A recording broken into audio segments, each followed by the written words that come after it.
Herkese selamlar. Bugün sizlere doğa harikası bir yer olan Heraklia'dan sesleniyorum. Muğla, Milas'ın Kapıkırı bölgesindeyiz. Arkamda gördüğünüz yer Bafa Gölü. Bafa Gölü eskiden Ege Denizi'ne bağlı olan fakat daha sonrasında Menderes'in taşıdığı alüvyonlardan dolayı denizle olan bağlantısı kopmuş bir büyük göldür. Bölgede daha önceden Roma döneminden Bizans dönemine kadar bir sürü medeniyet yaşamış. Eski tarihi bir liman kentidir fakat ticari olarak çok ün yapamamış ve ticari ününü millet ve piriyene kaptırmıştır. Buraya geldik. Buraya her geldiğimde ben buranın doğası beni ve atmosferi acayip şekilde büyülüyor. Çok güzel bir yer. Ege'nin Kapadokya'sı diyebiliriz. Burada da size bir yer de tanıtacağım. Güzel bir, mantıklı bir tarla tanıtmaya geldim aslında ama öncelikle size bu bölgeyi tanıtmak istedim. Arkamda gördüğünüz yangın söndürme uçağı da burada bir tatbikat aşamasında kaza geçirmiş ve onu karaya çekmişlerdir. İsterseniz önce bölgeyi tanıtalım. Bölgeden sonra da size bahsedeceğim o güzel tarlaya birlikte gidelim. İyi seyirler.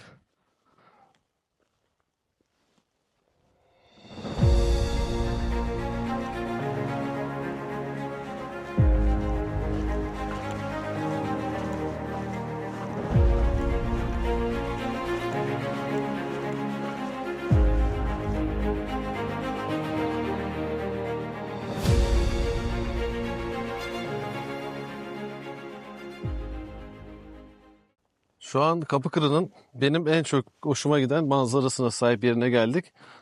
Şu alan gördüğünüz yer Athena Latmia kutsal alanı diye geçiyor. Beni ilgilendiren kısmı ise şu önündeki bulunduğumuz manzara. Bu manzara gerçekten etkileyici. Size orayı göstereyim. Biraz yollar sıkıntılı. Evet, dediğim yere geldik. Dediğim gibi Kapadokya'yı da andırıyor ve karşımızda komple Bafa Gölü manzarası. Bulutların arkasında 30 dakika mesafede Akbük. Sol taraftan ilerleyecek olursak önce 30 dakika sonra Milas, daha sonra da Bodrum geliyor. Bölge çok güzel. Bafa Gölü'nden bahsedecek olursak ve buradan bahsedecek olursak buraya gelip yılan balığı yemeden gitmeyin derim. Çok lezzetli yemekleri var. Özellikle kızartması, yılan balığı. Biz buraya geldik mi, ayıp da söylemesi, yemeden gitmiyoruz. Alanı da gösterelim. Hava bulutlu bugün. Drone uçurmayı düşünmüyorum. Sadece bölgeye ve bizim mantıklı dediğimiz tarlayı sunmak için geldim. Sizi de ufak bir gezintiye çıkardım.